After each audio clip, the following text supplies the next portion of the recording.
हातकणंगले तालुक्यातील कबनूर इथल्या स्वातंत्र्यवीर निजामुद्दीन काझी सद्भावना केंद्राच्या वतीनं गुरुवारी सायंकाळी सद्भावना पुरस्कार वितरण सोहळा झाला।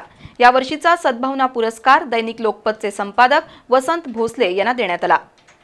भारतीय स्वातंत्र्य लढ्यात ब्रिटिशांच्या विरोधात लढा देताना निजामुद्दीन काझी यांनी मोलाची कामगिरी बजावली। या परिवाराच्या वतीनं दरवर्षी समाजातील विविध घटकातील मान्यवरांना सद्भावना पुरस्कारानं सन्मानित केलं जातं। यावर्षीचा पुरस्कार दैनिक लोकमतचे संपादक वसंत भोसले यांना देण्यात आला। आमदार जयश्री जाधव यांच्या अध्यक्षतेखाली आणि अशरफ बी यांच्या उपस्थितीत हा पुरस्कार वितरण सोहळा पार पडला। शाल, श्रीफळ, स्मृतिचिन्ह, मानपत्र आणि रोख रक्कम असं या पुरस्काराचं स्वरूप आहे। सत्काराला उत्तर देताना भोसले यांनी निजामुद्दीन काझी यांनी स्वातंत्र्य लढ्यात दिलेलं योगदान अमूल्य आहे असं स्पष्ट केलं।